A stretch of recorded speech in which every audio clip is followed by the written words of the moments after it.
Deep in the mist-veiled forests of Montana, where the line between wilderness and wonder blurs, something unexpected stirred at the edge of human reach. It began with an injured bobcat, young, silent, and strikingly marked, found alone on a roadside and brought to a quiet sanctuary hidden among the pines. The team had rescued animals before, countless times. But this one was different.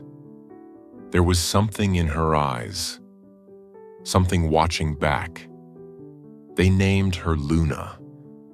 What they thought was a routine rehabilitation soon unraveled into something far more profound, a secret life growing within her, a maternal instinct unfolding in ways few had ever witnessed, and a bond forming between wild and human, instinct and care, that would test everything they thought they knew.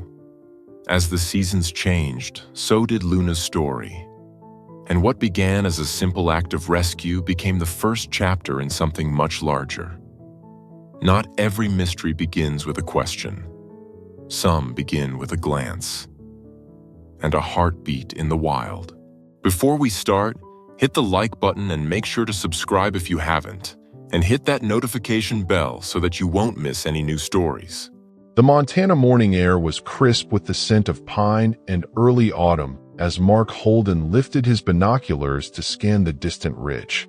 His breath formed small clouds in the cool air, and beside him, his wife Emily jotted notes in a weathered journal. They had been tracking the local bobcat population for over a decade now, documenting their movements, behaviors, and the ever-shrinking territory these magnificent creatures called home. "Anything?" Emily asked, her voice barely above a whisper. Mark shook his head. "Not today. That's the third morning with no sightings." Emily sighed, tucking a strand of graying hair behind her ear. At 53, she had spent more than half her life devoted to wildlife conservation, specifically focused on the native cats of North America. Mark, 2 years her senior, had been by her side for most of that journey. "The development on the eastern ridge is pushing them further into the hills," she said, closing her journal with a decisive snap. "We need more land, Mark. More protected space." Mark lowered his binoculars and placed a gentle hand on his wife's shoulder.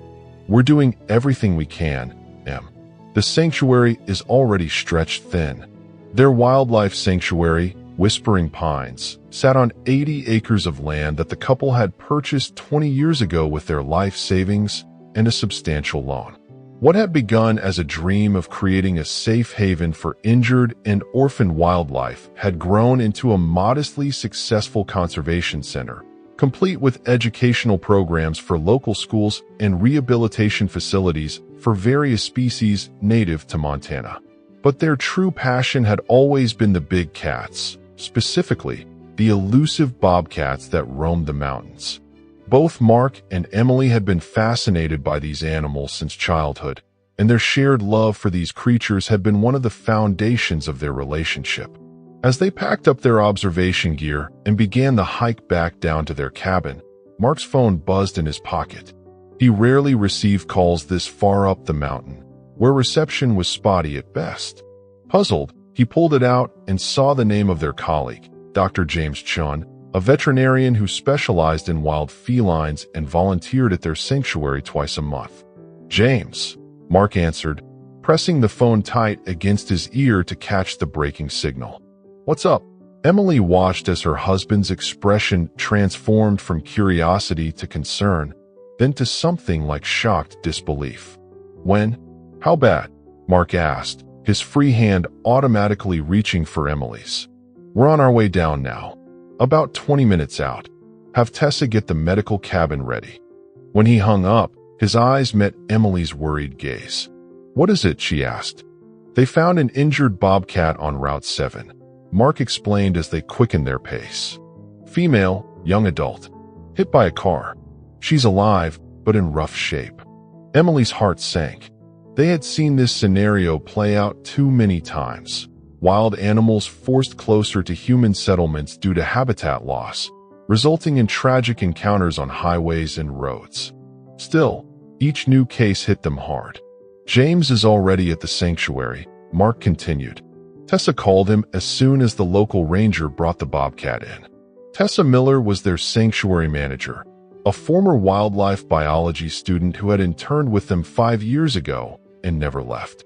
She ran the day-to-day operations with impressive efficiency, allowing Mark and Emily to focus on their conservation work and fundraising efforts. By the time they reached their cabin, both were breathless from the rapid descent. They quickly transferred to their battered pickup truck and drove the remaining half-mile to the sanctuary's main compound, where several buildings housed their operation: a visitor center, administration offices, medical facilities, and various enclosures for the animals in their care. The medical cabin was a hive of activity when they arrived. Dr. Chun, a soft-spoken man in his early 40s, was already gowned and gloved, examining the injured Bobcat on the stainless steel table. Tessa stood nearby, organizing medical supplies with practiced movements. "What's the situation?" Emily asked, immediately washing her hands and reaching for a gown. "Female Bobcat, approximately 2 to 3 years old," Dr. Chin reported without looking up from his examination. "Vehicle impact trauma to the right hind leg and pelvis. Some internal bleeding, but her vital signs are stabilizing. She's sedated now." Mark moved closer to observe the animal. Despite her injuries, the Bobcat was beautiful, her tawny fur marked with the distinctive spots and streaks that gave the species its name, her tufted ears and facial ruff perfectly formed. Something about her struck him immediately, perhaps the slight frame that belied her strength or the perfect symmetry of her markings. "She's extraordinary," he murmured. Dr. Chin nodded. "She is. And fortunately, I think her injuries, while serious, are survivable. The pelvis is fractured but not shattered. The leg has a clean break that should heal well with proper care. My bigger concern is the internal bleeding, but that seems to be slowing already. Do we have an estimate for recovery time?" Emily asked, already calculating what this would mean for their resources and space. "Hard to say at this point," Dr. Chin replied. "Minimum of 3 months before she'd be strong enough for potential release. Possibly longer." Emily and Mark exchanged a look. 3 months was a significant commitment, but they had never turned away an animal in need that they had the capacity to help. "We'll make it work," Emily said decisively. "What's next?" The next several hours were consumed with treating the Bobcat's injuries. Dr. Chun performed surgery to repair the broken leg, setting it with pins that would need to be removed later. He also conducted a thorough examination to ensure there were no other hidden injuries. Throughout it all, the Bobcat remained under sedation, her breathing steady and strong despite her trauma. As they worked, Tessa handled the paperwork required for taking in a wild animal, registering their new patient with the state wildlife authorities and documenting every aspect of her condition and treatment. "We should give her a name," Tessa suggested as she photographed the Bobcat's markings for their records. For the files, Emily, who was monitoring the Bobcat's vitals, considered this. They typically avoided naming wild animals intended for release, wanting to maintain appropriate boundaries. But something about this particular Bobcat felt different. "Luna," she said after a moment. "Look at that perfect crescent marking on her forehead. Like a moon." Mark smiled. "Luna it is." As the day stretched into evening, Luna was moved to a recovery enclosure, a quiet, comfortable space where she could heal with minimal stress. Mark and Emily took turns sitting with her through the night, monitoring her condition as she gradually woke from sedation. It was during Emily's watch, in the stillness of the early morning hours, that Luna first opened her eyes. They were a striking amber color, alert and intelligent despite the pain medication coursing through her system. When those eyes fixed on Emily, she felt an unexpected connection, not the dangerous anthropomorphizing that she cautioned their volunteers against, but a genuine moment of recognition between two living beings. "Hello, Luna," Emily whispered. "You're safe now. We're going to help you get back home." Luna blinked slowly, then closed her eyes again, But that brief moment had touched Emily deeply. She had worked with countless wild animals over the years, but there was something special about this one. Something that resonated with her in a way she couldn't quite explain. In the days that followed, Luna proved to be an exceptional patient. Despite her wild nature, she seemed to understand on some level that the humans caring for her were trying to help. She tolerated their necessary medical interventions with remarkable forbearance, rarely fighting against their attentions even as her strength began to return. "I've never seen a wild bobcat adapt to captivity this quickly," Dr. Chen commented during his follow-up visit a week after Luna's arrival. "Usually, they remain highly stressed, regardless of how quiet and accommodating we try to make their environment." Mark nodded, watching as Luna calmly allowed the veterinarian to examine her healing leg. "She's unusual, that's for sure. But we need to be careful not to humanize her behavior. She's still a wild animal, not a pet." Of course, Dr. Chen agreed. But it's not unheard of for wild animals to show a certain intelligence about their circumstances. The most successful wildlife patients are often the ones who seem to comprehend that temporary discomfort leads to healing. As Luna's strength returned, she was moved to a larger enclosure, a specially designed space with natural elements that mimicked her wild habitat, while still allowing her caregivers to observe and access her as needed.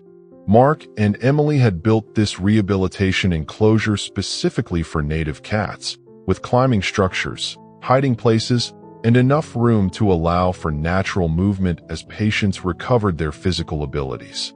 Luna took to the space immediately, cautiously exploring her new surroundings with increasing confidence as the weeks passed.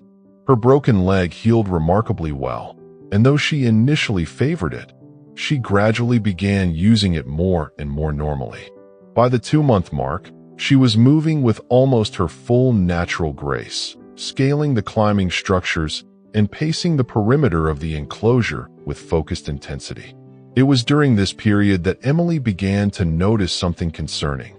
Luna was gaining weight despite being on a carefully controlled diet designed to maintain wild hunting fitness. "It doesn't make sense," she told Mark one evening as they reviewed Luna's care notes. "We're feeding her exactly what a bobcat of her size should require, and she's getting appropriate exercise in the enclosure. But she's definitely heavier." Mark frowned. Could she have some kind of metabolic issue? Something Dr. Chen missed in the initial exam? Possibly, Emily conceded. Or, she hesitated, an unexpected thought occurring to her. Or what? Mark prompted. "Well, we know she's young but mature. What if she was pregnant when she was injured?" The impact trauma could have been concerning for any potential pregnancy, but if it was early enough. Mark's eyes widened. "You think she might be pregnant now? After all this time with us?" Emily shrugged. "It's possible. We didn't check specifically for pregnancy when she came in. She was too badly injured, and survival was our primary concern. And bobcats can carry for around 2 months. The possibility hung between them, both exciting and concerning. A pregnant wild bobcat in captivity, even a temporary rehabilitation setting, presented numerous challenges. "We need to have James come take a look," Mark decided. "If she is pregnant, we need to prepare properly."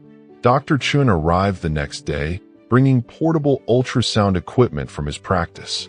Luna, surprisingly, remained calm as they carefully sedated her, using the minimum dose necessary for the examination while ensuring the safety of all involved. As Dr. Chun moved the ultrasound wand over Luna's abdomen, the room fell silent. Then, his face broke into an astonished smile. "Well," he said, "you were right, Emily. She's pregnant. And from what I can see here," he moved the wand slightly, focusing the image on the screen, "she's carrying at least 6 kittens." 6? Mark echoed in disbelief. "That can't be right. Bobcats typically have 2 or 3 kittens in a litter." "I'm counting at least 6 distinct fetuses," Dr. Chen confirmed, pointing to the screen. "It's unusual, certainly, but not impossible. Large litters occasionally occur in wild felines, though it's more common in domestic cats. Emily leaned closer to the screen, her heart racing with mixed emotions. How far along is she? Based on fetal development, I'd estimate she's about 6 weeks into gestation, which means she was likely very early in her pregnancy when the accident occurred, probably within the first week or so. It's actually remarkable that she didn't miscarry with that level of trauma. As they discussed the implications of this discovery, Emily's mind was already racing ahead to the practical considerations. Their sanctuary had never dealt with a pregnant bobcat before, let alone one expecting such an unusually large litter. "We need to modify her enclosure," she said. "Create a proper denning area where she'll feel secure enough to give birth and nurse." Mark nodded, already mentally designing the necessary changes. "We should also reconsider her release timeline. Even if her injuries heal perfectly, we can't release her while she's nursing kittens. And we need to minimize human contact even more strictly now," Dr. Chen added. "The last thing we want is for the kittens to imprint on humans. That would make their eventual release nearly impossible." The discovery of Luna's pregnancy transformed the rhythm of life at Whispering Pines. Mark immediately set to work modifying Luna's enclosure, creating a secluded, cave-like denning area that would provide the privacy and security a mother bobcat would seek in the wild. They installed additional camera systems that would allow them to monitor her and the kittens without direct human presence. Emily, meanwhile, dove into research, contacting colleagues across the country who had experience with breeding programs for wild felines. Though their situation was different, an accidentally pregnant wild bobcat rather than a planned breeding, the practical knowledge about care and management was invaluable. As Luna's pregnancy progressed, her behavior changed subtly. She became more selective about her resting places, testing various spots throughout the enclosure before finally settling on the denning area Mark had created. She showed increased appetite, which they carefully accommodated with a specialized diet designed to support both her healing and her pregnancy. The entire sanctuary staff maintained a respectful distance, limiting direct interaction to only what was absolutely necessary for Luna's care. They watched through the monitoring system as she began preparing for birth, arranging and rearranging the natural bedding materials they had provided in her den. "She knows exactly what she's doing," Emily remarked to Mark one evening as they observed Luna meticulously grooming herself in the den. "Wild instinct is incredible." Mark nodded, his expression thoughtful. "Do you ever wonder about her life before? Who she was, where she came from?" Emily smiled. "All the time. I wonder if she had a previous litter. She seems so prepared, so deliberate in her preparations." "We'll probably never know," Mark said.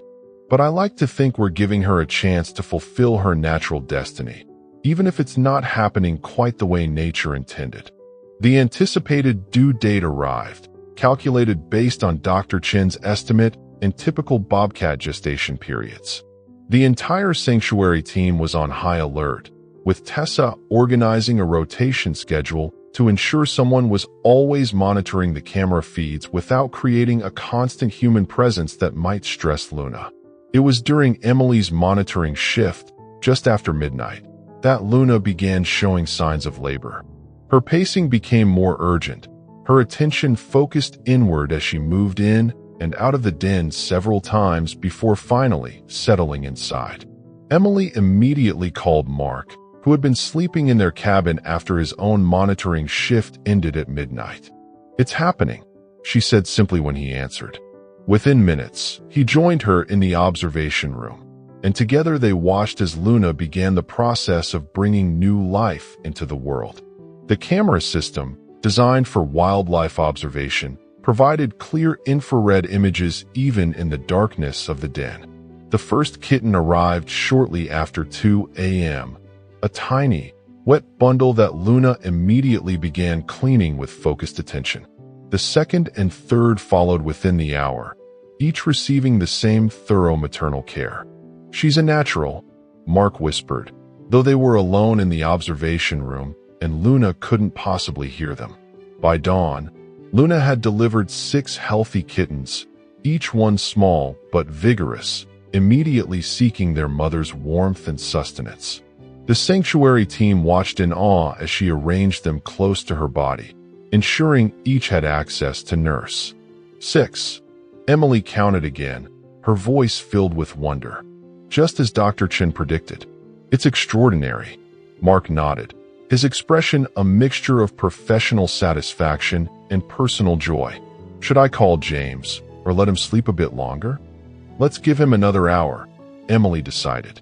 Luna seems to have everything well in hand. They continued observing, making notes on the time of each birth and the apparent health and activity level of each kitten. Everything seemed to be progressing perfectly, with Luna demonstrating all the appropriate maternal behaviors they would expect from a wild bobcat. And then, to their complete astonishment, Luna's labor resumed. Wait, Mark said, leaning closer to the monitor. Is she? Emily's eyes widened. She is. There's another one coming. Sure enough, after a brief period of renewed labor, Luna delivered a 7th kitten, slightly smaller than its siblings, but alive and moving. 7. Emily breathed. I've never heard of a bobcat having 7 kittens. Before they could fully process this surprise, Luna was clearly in labor again. It can't be, Mark said, but the evidence was unmistakable. The 8th kitten arrived just after 7 a.m., nearly 5 hours after the first. Unlike its siblings, this last-born kitten seemed weak, its movements less coordinated and its cries fainter. That one's struggling, Emily noted, her voice tight with concern. Should we intervene? It was the eternal question in wildlife rehabilitation, when to step back and let nature take its course, and when to intervene. They both knew that in a truly wild setting, weaker offspring often didn't survive, a harsh but natural part of the species' evolution.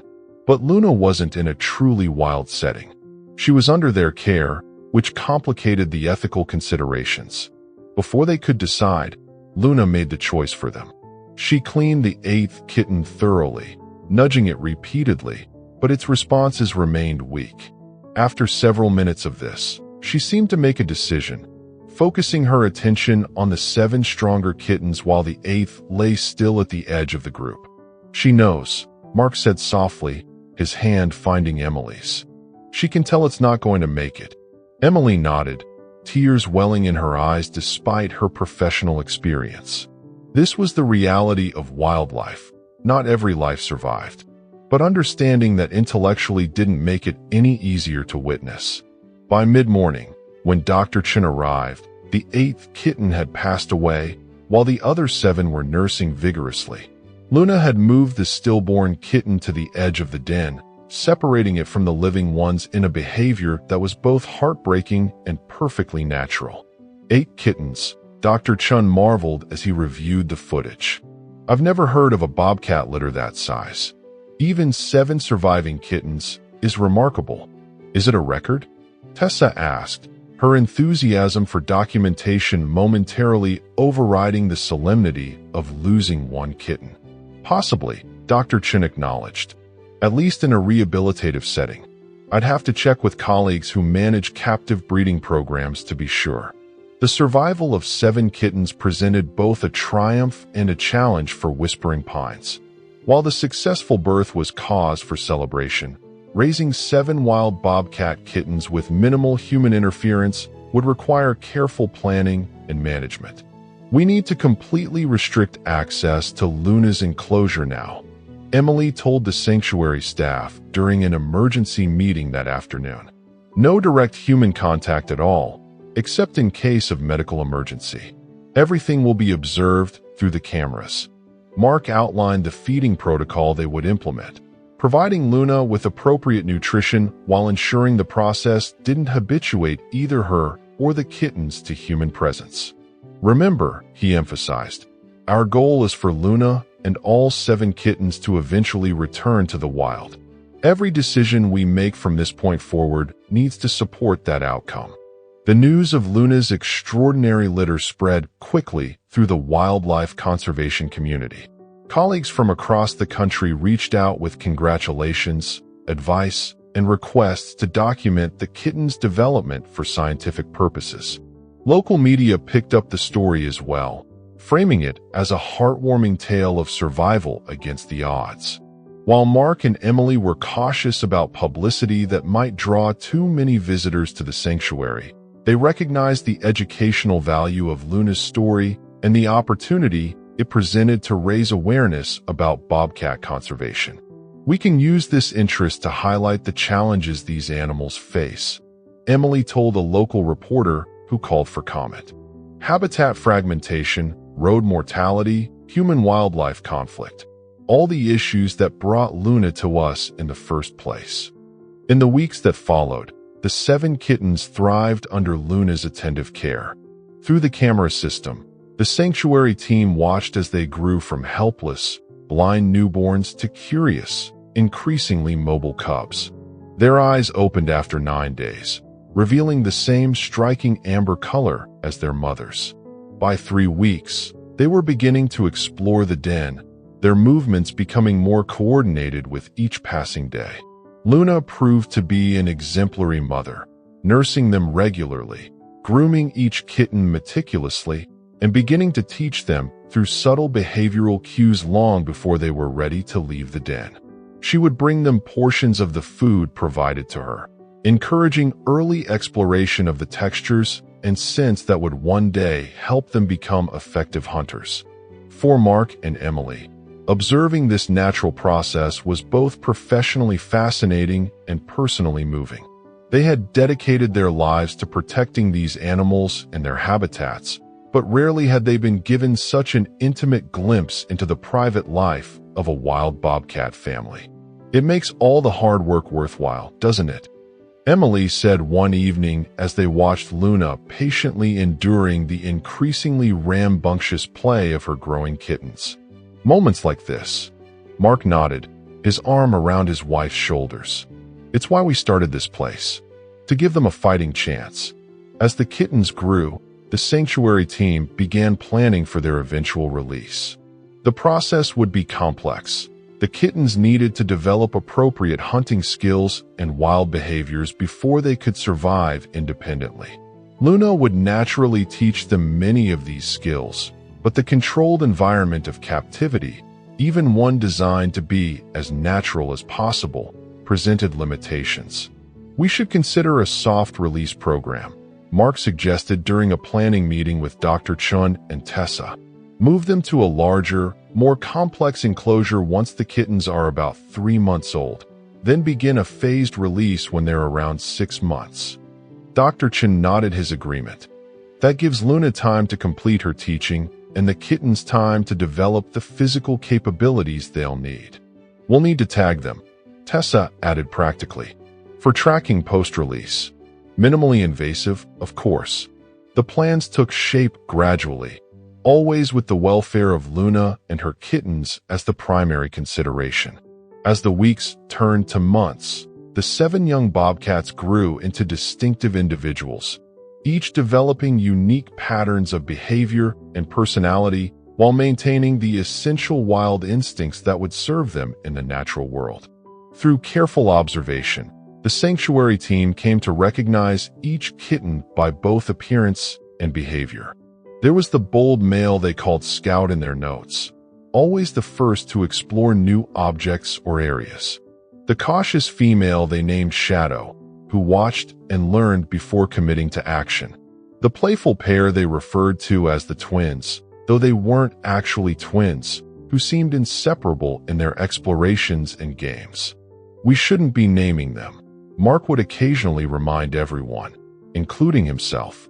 They're not pets. But the names persisted in their private notes and conversations, a human way of recognizing the individuality of each animal while still respecting their wild nature. When the kittens reached 3 months of age, the transition to the larger pre-release enclosure began.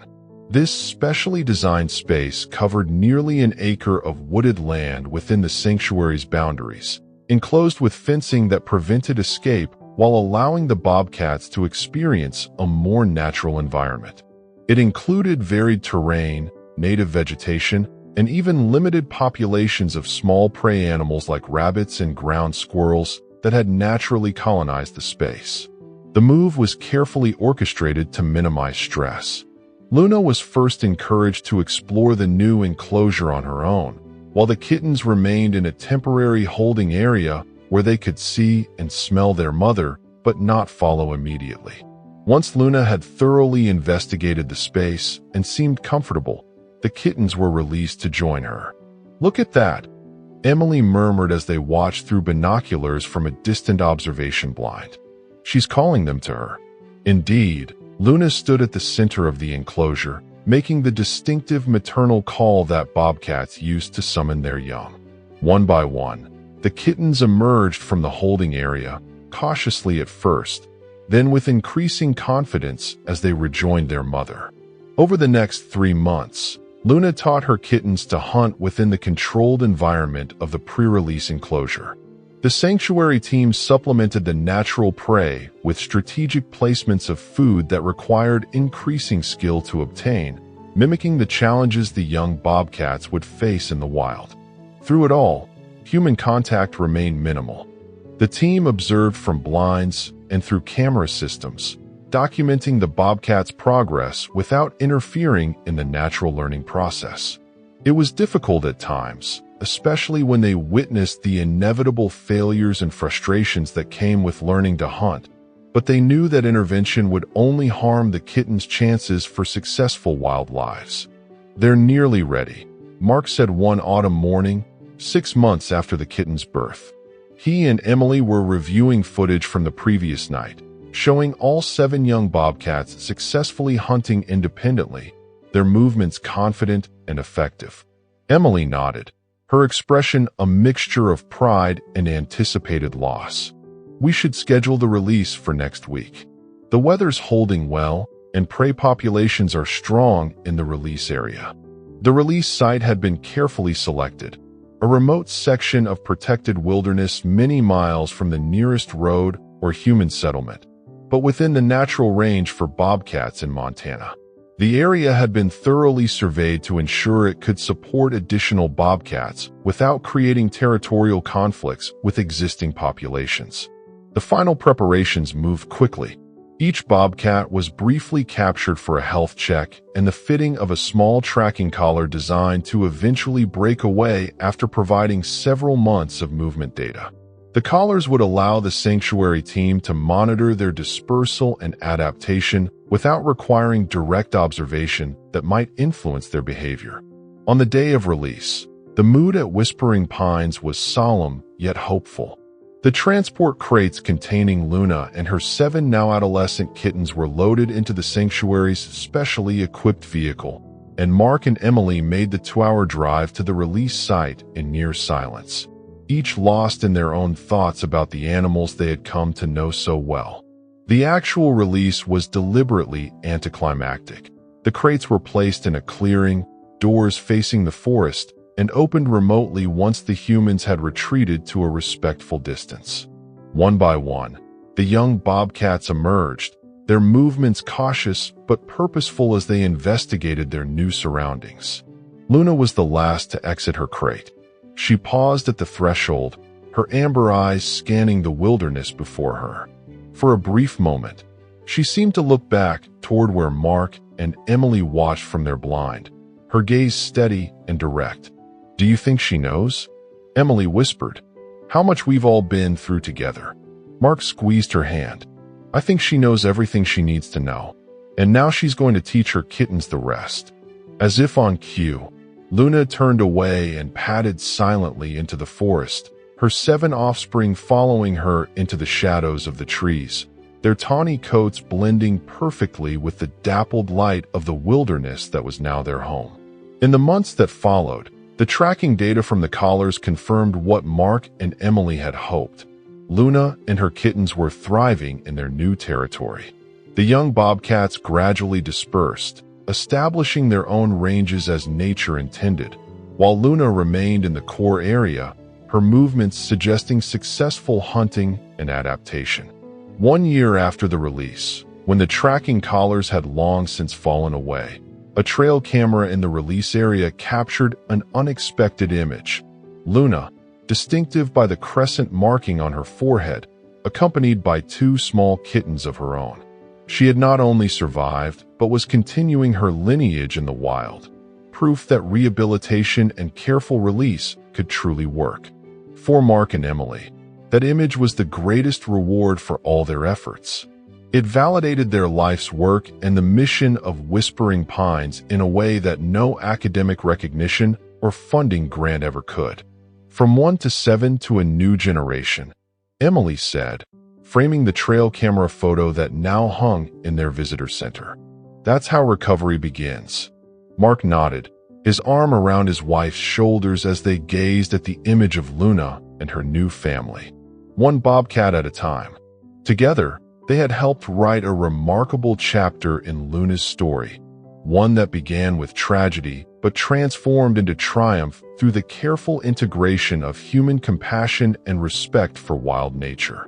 And somewhere in the Montana wilderness, Luna's legacy continued, her extraordinary maternal journey extending into a future where humans and wildlife found ways to coexist, each healing the other in unexpected ways.